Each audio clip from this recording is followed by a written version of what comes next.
You have a huge match ahead of you on Friday, you and Ethan teaming with Junior dos Santos. So firstly, this is a very unique situation being in there with Junior, and judging by the reaction to what happened after Grand Slam, there'll be a lot of eyes on it. So firstly, like, how hyped for you the match, and how are you preparing to be in that situation?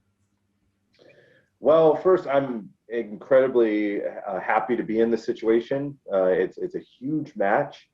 AEW is at an all-time high right now, not only because of the great talent that we've been able to bring in, but because of the role we've been on and consistently putting out great television and products in general, whether it be TV, YouTube, and pay-per-view. Aside from that, I'm a huge Junior dos Santos fan. I've been a fan for many, many years. As a lot of people that know me know, I'm a really big enthusiast when it comes to mixed martial arts and boxing.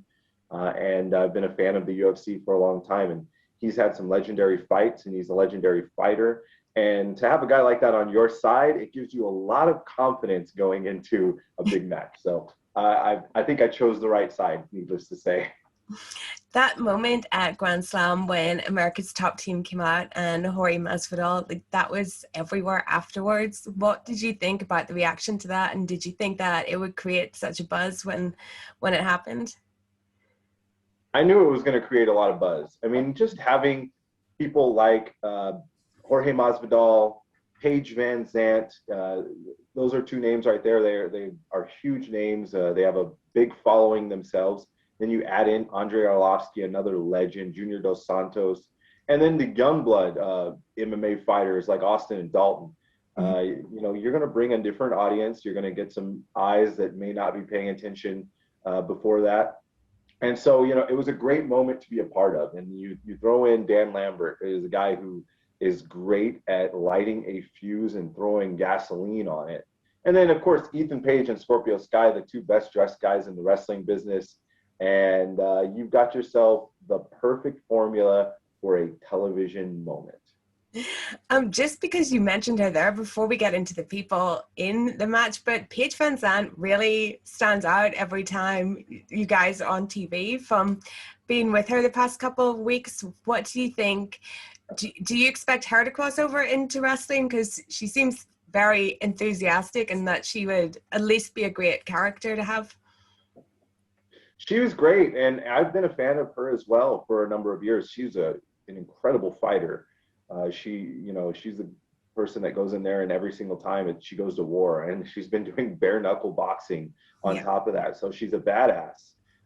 You can't do anything but respect that. At the same time, she's an entertainer, and I think if she decided to cross over and be a little bit more serious and commit to doing professional wrestling, I think she would be incredibly successful and would probably become AEW champion in a very short period of time. So I've actually mentioned to them in the past and say, hey, you guys could do this. Like, you definitely have what it takes to do this. Whether they want to do it, we'll see. I think they're just having fun, and of course, backing up Dan and backing up the Men of the Year, and I am very appreciative of it. So I was reading today that Junior was saying how excited he is to get in the ring on Friday. Can you let us in on any of the training that he's been doing, or how he's been preparing for this? Nope. I will say this. Junior, like your bluntness. I think Junior is a wrestling fan and didn't even realize it. Yeah. I don't know if he watched wrestling before this or not. But every time he comes and he gets involved, he's like a kid after. He's having so much fun, and it's amazing to see it. That being said, when it comes to the match, are we expecting him to go into the ring on Friday and be Bret the Hitman Hart, the excellence of execution? No, and he doesn't have to be. The only thing he has to do is take one of his big fists and put it on someone's chin and hit them so hard that their ancestors feel it. And if he can do that, which we know he can, we're going to be very successful. So you've been obviously with Dan Lambert now for a couple of weeks. And how did this alliance between you and Ethan and Dan first come about? Well, it's interesting because Ethan made his debut at the Revolution pay-per-view back in March. and it was against me in a way. It was like a ladder match with a bunch of us. I maybe only met him one time before that. It was a good match, and not long after that, Tony decided to pair us up, and both of us were a little bit like, oh, okay, this is different, this is random, but he must have seen something, because again, we didn't really know each other very well before it, but the chemistry clicked almost right away. And him and I, we have a weird, odd chemistry. If you look at the two of us visually, aside from the fact that we both love to dress up and look good, we don't really look like we would match up or like we would be together. We don't look like the typical tag team or partnership. And we even really think of ourselves as two individuals teaming up. We don't necessarily think of ourselves as a tag team. But again, Tony must have seen something, because we have this odd chemistry that just worked right away. And we know how to vibe off of each other as if we've been teaming for years. If he gets going, I know to take a step back. If I get going, he knows to take a step back. We're not trying to step on each other's toes. We're only trying to add to the moment. And to this point, it's really worked out. And to go further with that, it was also Tony that decided that Dan Lambert would be a great fit for us. So again, a vision. Dan Lambert is a guy, a lot of people will say, oh, those, Ethan Page, Scorpio Sky, they don't need anyone to talk for them. They can talk. And we can. But, when you add somebody like Dan Lambert, who, again, like I said, is going to light a fuse and throw gasoline on it, he's very polarizing, and he's gonna divide the audience in a way of, if all you have to do is look at social media after one of our segments, half the audience loves what he did, loves what we did, and the other half absolutely cannot stand him and don't even want him on TV. That shows you're doing something right. So he's gonna add another element to our act that's gonna get even more eyes on us. So I appreciate it and I love it, and I think it's working. Is there anything in particular that you've learned from working with Dan? I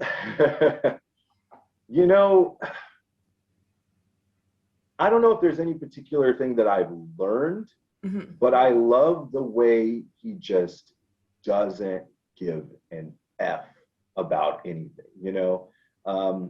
As performers, we're all a little bit aware, maybe too much, of what people are saying about us, what critics are saying about us, whether it be in articles or on social media. Dan doesn't care. I don't even think he has a Twitter. He may not even know what a Twitter is.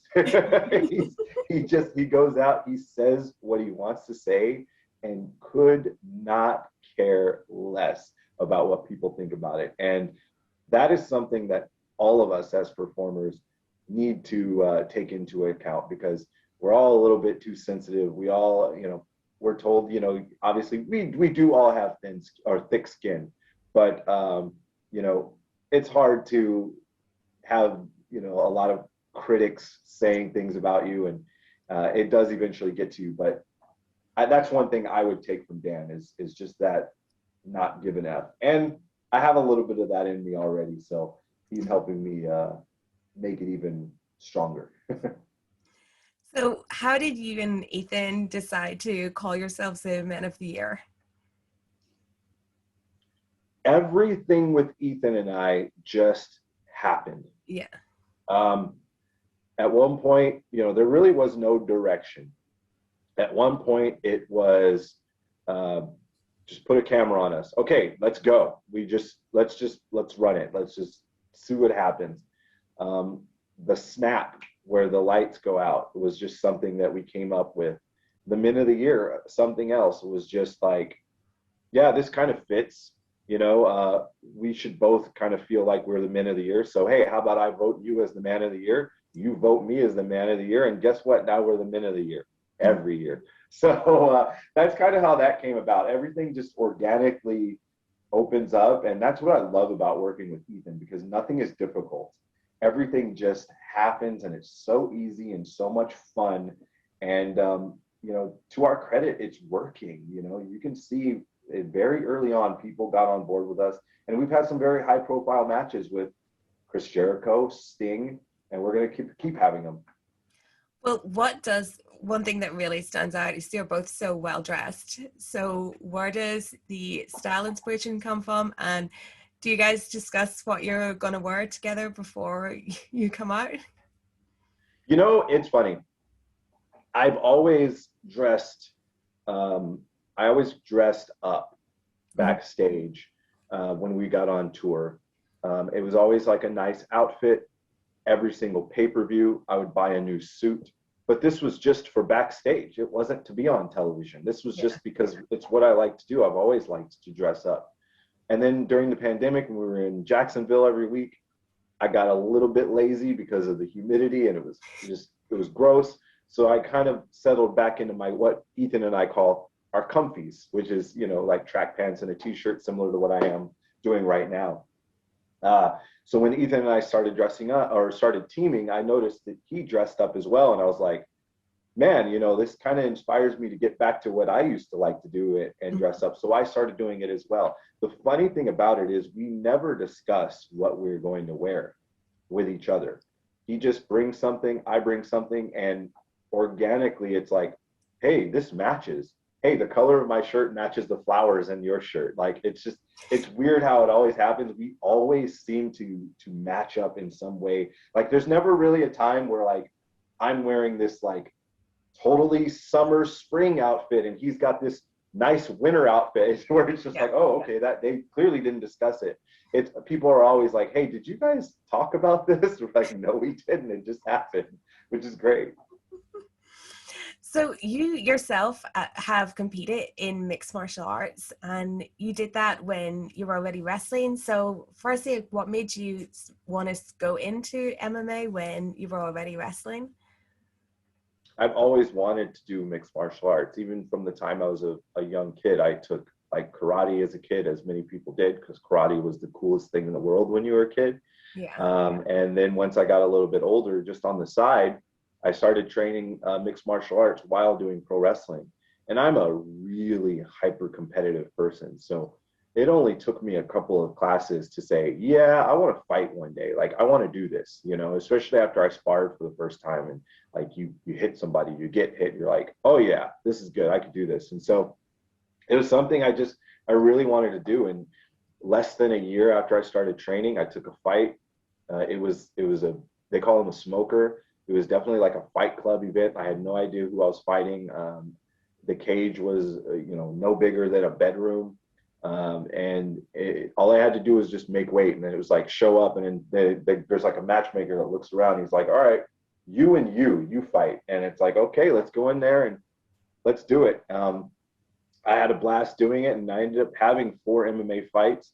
I was supposed to have a lot more, but the problem is with mixed martial arts is guys pull out of fights at any time, especially when there's not big money on the line. Guys can just drop out of fights at any time. I've seen people show up to weigh-ins, make weight, and then not show up to the fight either the next day or later on that day. And so I had a number of fights lined up where I trained and I started making weight. And then for whatever reason, injury or just not wanting to do it, my opponent pulled out of the fight. And that happened to me probably 3 or 4 times. Mm-hmm. And so after that, you just get to a point you're like, all right, well, like I'm wrestling. I don't need to be trying to make weight and do all this training. And wrestling is getting busier, and which is good because it's more successful when it's that way. And so I kind of just walked away. But it's something I would entertain doing again. Specifically, I'd love to do boxing. I haven't had a chance to do that. That's something that I've also wanted to do, is just traditional boxing. And so hopefully in the future, I'll get to do that. But I'm having a blast in pro wrestling, which is my first love. And obviously things are going very, very well. And I've got a lot of years left in me, and I've got a lot of wins on my record already, and a lot of wins I'm going to have in the future, and championships I'm going to win.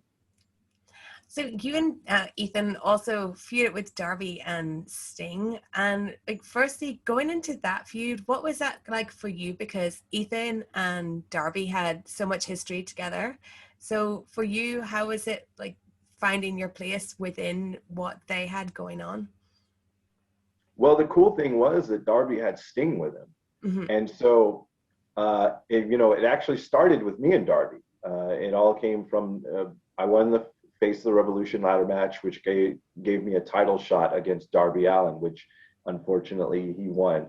Not long after that, maybe a week or two, Ethan and I teamed up, and then we started targeting them. It did kind of pair off naturally because of the history that Darby and Ethan had together. But the benefit of that was that naturally pairs me off with the legendary Sting, which was a match that I never even considered having. I mean, even if you had asked me 2 weeks before our first attack on Sting and Darby, hey, did you ever think that you'd be wrestling Sting? I would have said, no, it's not going to happen. So it was a very, very cool experience for me, somebody that I literally grew up watching, someone I was a fan of as a young child and had action figures of, and next thing I know, I'm in the ring with him. I had a lot of fun doing it. I wish we would have won at Double or Nothing. That would have been even better, but it was a blast. And so Chris Jericho will also be in your match on Friday, and you were the first man to pin him in AEW. So what was that like? And can you remember at the time kind of how it came about that you would be the first guy to pin him in AEW, and what you thought it was leading to maybe beyond your one-on-one match? It was, again, something that kind of just happened. Frankie Kazarian and I were the World Tag Team Champions at the time. Jericho was the World Champion, and Sammy Guevara was his partner, and they were undefeated. So they challenged us to a tag title match, which we obliged. Next thing you know, I'm inside cradling Chris Jericho and winning the championship match, defending our titles successfully. Then I tricked him into a singles match. And that particular experience was amazing because, again, especially early on in AEW, this is our first 3 months of television. To be in the ring with someone that I, again, grew up watching and that I was a fan of as a kid on live television, wrestling him for the World Championship, these are things that you dream of as a kid. And so it was an amazing experience that I also did not see coming, but I was happy to oblige and have that experience.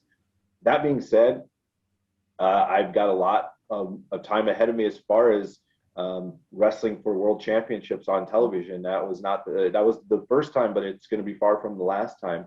And I got a lot of experience from that matchup. I lost it, but I considered it a win even with the loss because I gained a lot of experience, and I'm going to be able to use that going forward. And I have used that going forward. Jericho and I have locked up 3 times now in tag matches and singles matches. I have won 2 of those matches. So we've got another one on Friday, and I'm looking to make it 3. I read in his complete list book that you talked about how the promo before that match with him was like the thing that you remember the most. So what was it about that made it so memorable for you? And did you see it as kind of like a turning point in your character development in AEW, giving you more of a voice? Yes, I definitely saw that as a turning point in my character, or maybe not a turning point, but adding another level to the character. Mm-hmm. Before that, the only time you had seen me on the microphone, especially live in the ring talking, was doing the Worst Town bit with SCU. And, Chris Jericho is known as one of the greatest talkers in wrestling history. And so to get in the ring with him and go eye to eye and go toe to toe and hold my own with him, mm-hmm. that showed that, okay, it gave people a little bit of a glimpse of like, okay, Scorpio Sky's got something to him. He can hang with the big boys. I think if you go back and you watch that promo where him and I are going back and forth, it's an extremely entertaining segment. It's very clever, and it's a lot of fun. And it showed that I could work with the guys in the main event caliber story and hold my own. And so that's what it gave people a glimpse of. And that's why I say it was kind of another level to the character and to me that I don't think people had seen before. And so that was one of my favorite things about it. Was it important for you then in developing the character to break away from SCU, or how did that come about? It wasn't even my thinking to break away from SCU, I think it just naturally happened that way. We were all teaming. We had been teaming for a number of years. And Frankie and I were fortunate enough to become tag team champions. A couple months later, we lost the titles. We wrestled in a rematch. We lost the rematch. And so at that point, you have to go to the bottom of the ladder and climb your way back up. The original team, though, in SCU was Frankie and Chris. Mm-hmm. And I was the singles guy. That was the original formula. And then, of course, the 6-man tags. So after that, it was just kind of decided, all right, well, you go your way and we'll get back to the original formula of SCU with you being the singles guy and Frankie and Chris being the tag team guys. And that's kind of just what it was. I put together a very strong resume as a singles wrestler. Even right now, I'm 11-1 as a singles wrestler in 2021. As a tag wrestler, I'm 10-1. I have an incredible record. So, I know a lot of people were disappointed that the singles run didn't end with a championship, but it's not over yet either. And again, I've put together a very, very strong resume. I have a better record than most people in the company, including our champions. So, it's just something you have to keep your eyes on. Unfortunately, Frankie and Chris are no longer teaming anymore. So we just have to see where their future ends up.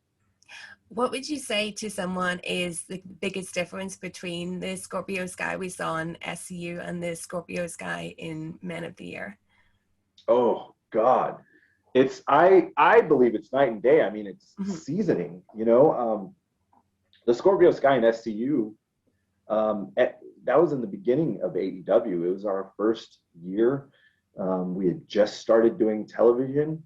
Which I've done television before, but I mean, at this level, it's different to do live TV at this level. It's just different. And so, the experience that I have, I'm so much more of a well-rounded competitor and entertainer now.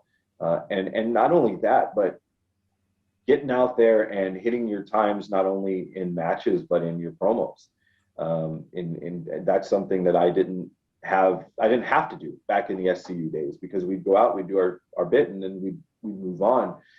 So I'm so much more well-rounded now. I'm learning every single day on the job and getting better. And I've been in the business for a long time, but I still believe I'm getting better. And I'm going to be a lot better a year from now and 2 years from now. I'm only going to keep getting better because I'm a sponge. And so if you look at me and SCU and me now, I think I'm miles better than I was back then. And to our credit, with Men of the Year, I think SCU and Men of the Year were both tremendous acts. I don't want to compare the two like a lot of people do. I think that was then and this is now, and we'll see what happens in the future. And for someone that is an AEW original, from your perspective, how have you seen things change or maybe accelerate in the company, especially in the past few months with the new names we've got in with Brian and Punk coming in? It's amazing. I like you mentioned, I'm an original. I was there day zero, before the company was announced, before anybody knew what this was going to be. And if you look at the very beginning, where we did a somewhat humble press conference announcing the company in January, I think it was like January 7th or January 9th of 2019, to where we are now. Back then, people were joking and they were saying, oh yeah, they're just a t-shirt company and they're not real. They're not going to even, do anything. And then all of a sudden there's a pay-per-view, and then there's TNT. And now we've got guys from the other company crossing over, coming here, and back then that would have never happened, aside from, like a Chris Jericho, there weren't many guys that were really looking at us as a potential place to come.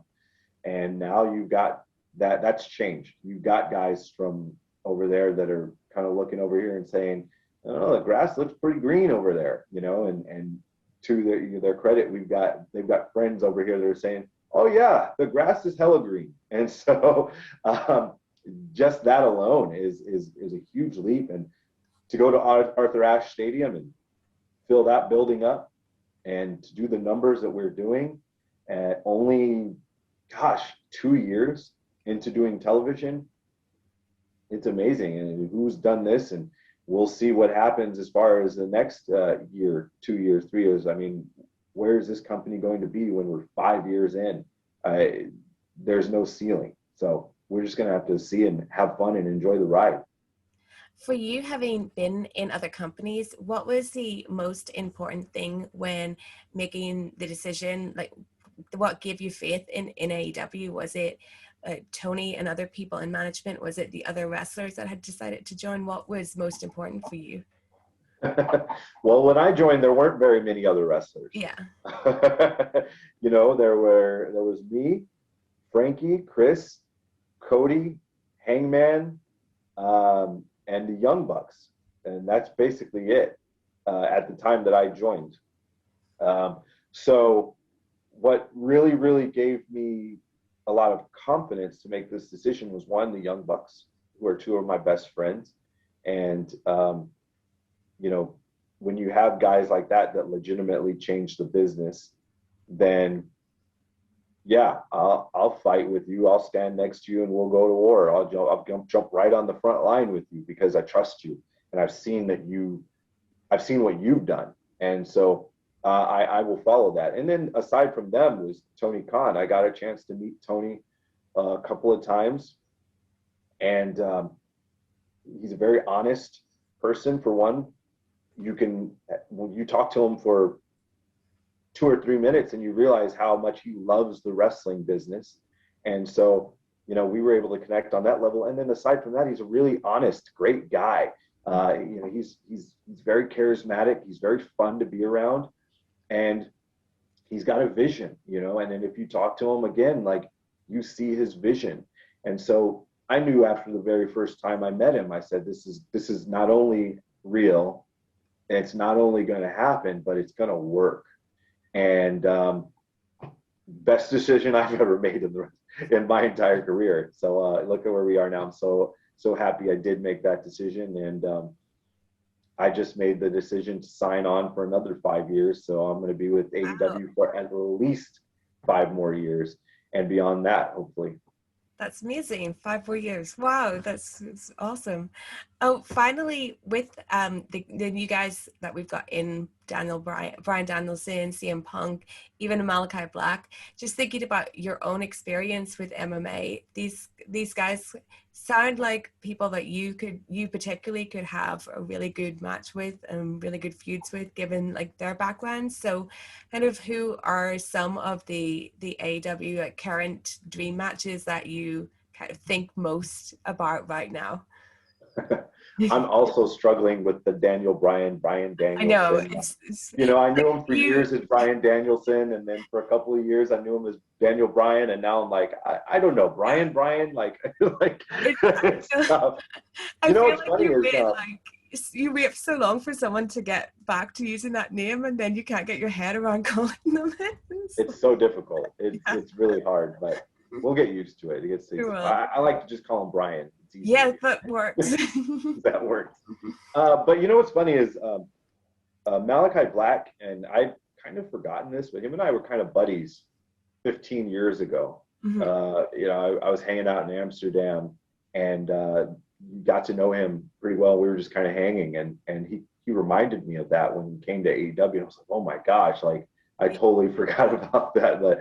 And so it's really cool to have him around, and he's a very high level, exciting in-ring competitor and character. So I'm happy to have him, and good to have a buddy back. And the same thing with Bryan.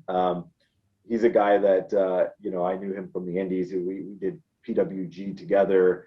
And then obviously he went off and became a megastar. And so now he comes right back full circle. We're in the same company again, which is pretty cool.